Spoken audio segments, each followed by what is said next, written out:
My name is Chris Jeremiah 23 and Goods. We are going to be talking about today the new sales steps, and this is how we would engage when we get to people. When we would engage with people, we ought to be ambassadors. We ought to be excellent. You see, Moses, Isaiah, Daniel, the Hebrew church, the Bible, Joseph. You look at these men and their attributes, how to engage. So in our socials, we want to be excellent. So this is a class that's just dealing what we learn out of philosophy of sales. So I'll put these principles out here, and if they can help you in your social engagements, first and foremost, great, and for any other reason you might find yourself in, and who's in front of you. And being able to make impact is the goal. It's just that more impact. I'm going to bounce off philosophies that, in sales people use. Okay, so who's in front of you? So knowing who's in front of you, if they're a millennial, baby boomer, if they are a Generation X, is very important because millennials don't need to rush to receive your Lord or buy your car because they feel like they have time. So with millennials, you would deal with urgencies and advantages. The urgencies must scream, why now? And whatever you try to tie to the millennial, you have to still go through the same process that you would the baby boomer generation has. Because of those in front of you, the millennial, they just want to get something and keep going. They don't really want to commit to anything because they don't even know what they want. For the most part, they're still experimenting. So the same protocol would be you have to, one, find out their need. Two, find out their desire. And when you see the need and the desire and the want, they gotta want it now, today. Why? Today is a door that you would do on a millennial, Generation X, or baby. All these urgencies will scream during your engagement, your conversation of why today. It should wind up being, and why for me? You said, why you? Because the kingdom thinking. Why you? Because you ought to be vital with genuine interest in your life. And you ought to have engaged in conversations and find a genuine interest in what is important to them. And not what is important to you, but what's important to them. And if you can learn from even a subject you're not even interested in, but you're there to be a student of life, and you're a student in social engagement. You want to be the best of the best. You want to make influence. And this is being an ambassador. But if you engage in conversations with the millennial, baby boomer, or Generation X, and Generation X is like born in the 80s, okay? That's the Generation X. meet someone, you want to be able to engage and get them to talk about something, whether it's commonality, neutrality, sports, etc. And you'll be able to pull out of those people what you need to know about their lives, and then why today would be the fight. You see? And you have doors to close. Door number one, for all three, you need to know why you're a product. Okay? Why should they trust you? That's called earning the right to speak to them. And you have to shut the door on why today. And if you don't shut the door on why today, you probably will lose them and they'll say, I can do it later. I can commit my life later. Okay? These doors that they be locked and sealed is very important. So in your conversation, like, well, when do you think the best time is to do this? So a question like that makes them say the answer to themselves. And when they say the answer to themselves, they might say something like, I know I need this now. And when you look for the but, that will cancel that out. And you can change the but to and I know this is for you now. And confirm. Right? Give your heart to the Lord. But what you're trying to present, propose just themselves. So the catch is to dangle the carrot of once you find out what they need and want and desire. And the carrot, as you dangle it is a little bit of throwing wood up the fire, sort of here and there.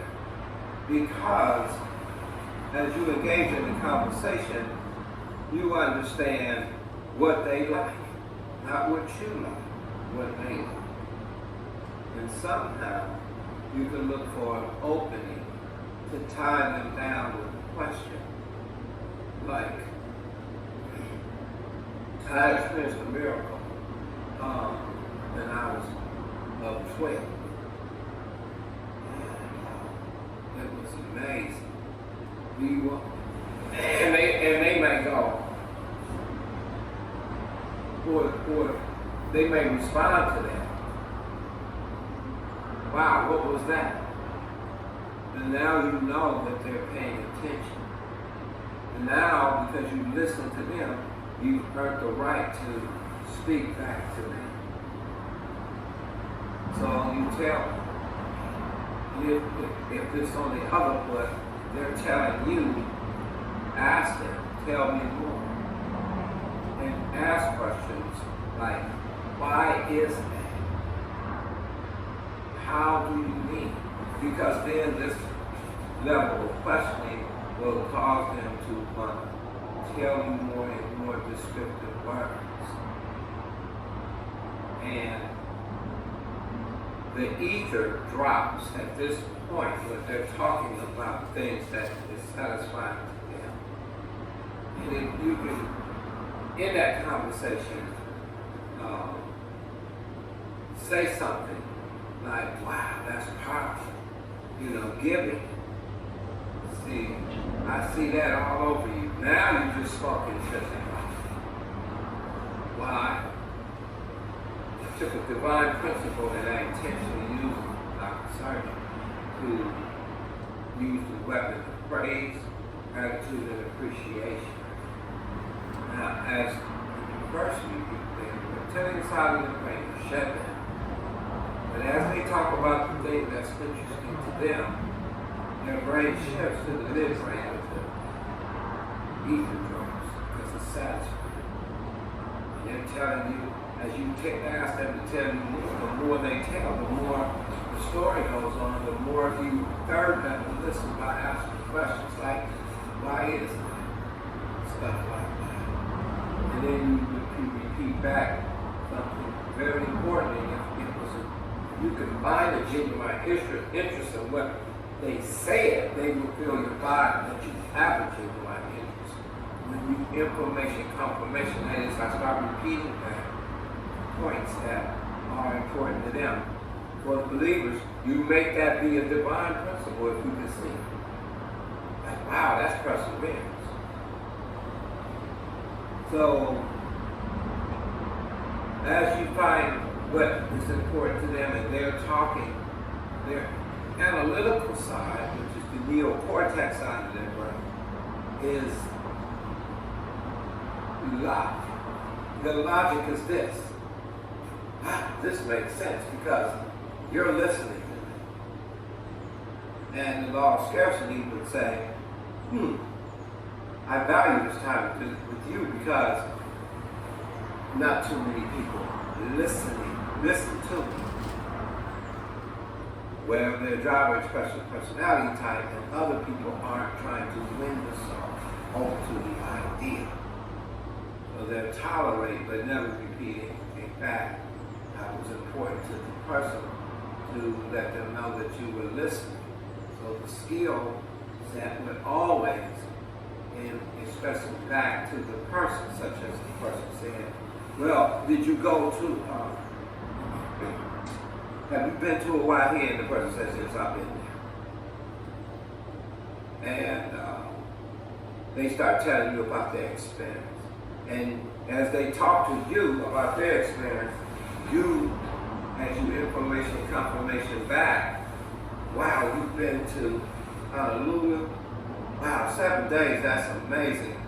And you would say something with descriptive words like, you said the sand color was what? And they'll repeat it again. Now they're in the picture, you're in the picture, and that's the name of the game, is to get into their picture with them at the time, and they're expressing to you because you're taking the power phrase, adventure with them, which is causing more satisfaction and enjoyment of the time they spent with you. So by the time that you leave them, they should never forget you. And if the Spirit of God comes in and you start talking about divine principles out of them, that's what you want to look for, the general principles that are universal. Every person created on the planet has a wanting for that. Even the worst kind of people you may think that do not. If you appeal to the most noblest character in them, and just something like you're awesome, because you might have called something not knowing anything about how evil they might have been, but that one spark of life may change the trajectory of their life or shift it because you're speaking now with God and how He would see them and happen to be in their right as they awaken to the truth, their true purpose. So it's not easy because it's an art, but if you can find out their needs, wants, and desires and tie the idea, and I recommend reading Dale Carnegie, How to Win Friends and Influence People, How to Bring the Best of the Worst of People, or Verbal Judo, which was written by a man probably he's still alive presently, teaching police captains around the country on how to discern intention and bring peaceful results, peace, bringing peace. So we want to be able to not engage in tensions about surrounding the go ye into the world thing and make disciples and impact people's lives. So it's more like we want to be excellent. We don't want to be dogmatic. We don't want to come off judgmental. We want a mountaintop rule, and that just simply means we're moving in the spirit of the kingdom And meekness says it would make itself little and exalt the other person for a minute. Listen to what I'm saying, for the purpose of attention. Of winning them, not competing with them, not showing how showy you are, flashy, but it's all about them. And the mountain, you can't see it, it's up in the clouds, you know. And yet, who's the shine? There's the streams and the rivers, when you see them coming through, you know, they're being pushed from the back. So if you can push a person and even plant an idea that may not be their own idea, but make them believe it was their idea, by them saying what that particular thing that you said. So for example, well, you know what? You look like a person that definitely, I don't know how you do it, but you can walk in forgiveness. And I see that strength. I'm appealing to the most noblest character in them. Now, all in all, or lie to God, doesn't matter. That's a taste and see. That's something. I'm using praise like a utensil. I'm using praise like a surgeon, and appreciation and gratitude on purpose. And I'm speaking to them, and I'm telling them, you know, that they can. I'm also ignoring the present conditions and their feelings, and I'm always going to point to some divine principles. Here's forgiveness, and they go, "Wow, I don't know if I could. If I have been struggling." Then I say, "But by the grace of God, you're able." Now the conversation went on God. And from that point, since I earned the right to speak in their life, through third level listening and information confirmation, repeating back things that I found interesting. And I know I'm operating in a principle called invention, and I am a student of this person to learn, knowing that God has put jewels in anything He created, and I intend to pull them out. And I intend to sell those jewels back to them. In other words, when they get wisdom, which is the beginning of wisdom, which is the fear of the Lord, the value that you build on divine principles and universal laws, especially if you can tag to the gospel, then that value they will see, and every man is given the measure of faith, that, wow, man, if I'm worth that, if He died for me, no, I'm not going to kill myself, something like that. Or, if He did all that for me, what can I give Him? Of course, the answer is the heart. The other method is the Socraterian method. It just means Socrates, whatever. It's answering the question that you know the answer. Like, once they discover or say something like, yeah, He did all that for me, I feel like, yeah, I should give my life to Him. And then you might say something like, and why is it? To make sure they heard what you said. And repeat back again. And see the value, because the value is built on the divine principle. That's what they need, but that's what they don't know, but that's what I'll tie that into their want, and in the conversation, as a sports conversation can turn into a godly conversation, especially if God is objective when the people is right. Meaning they're satisfied, they're happy for that moment, kingdom of God is joy, and so they start talking and keep on, and you listen, and you just engage with them like an artist. Every picture will be different depending on who's in front of you. Millennial, Generation X, or baby boomers want to know every detail. Generation X, they don't have time. These are objections. And the millennials, they move supersonic. So, deciding who's in front of you, you're able to see, you're going to have to be led by our spirit. Who's ever in front of you will be able to know. Now, baby boomer will probably already be deep in that reptilian, that means I'm wrong. Because he's been around the block. So the subject of what's important to him is very important. To get him to talk. To tell you, if you can get him to talk and tell you about his life. Mountaintop, remember? All about them. And Generation X, there are right to be harvested. But you got to get in there by the same principle. And of course, same principle with the millennium, with the urgencies. So it would be something like this. Understand. At time. And you might third party him to tell a testimony of someone that thought the same thing. Or with how much value if they started now, how much would that be worth? A question like that. 30 years, 20 years, 50 years. Even though they can't see it, but the urgencies are screaming now. This is why kids know how to do it. Okay, so I hope I helped some of you. Look for this again. This is just we that win of souls is wise. We're kicking it on the social so we can strengthen our kingdom.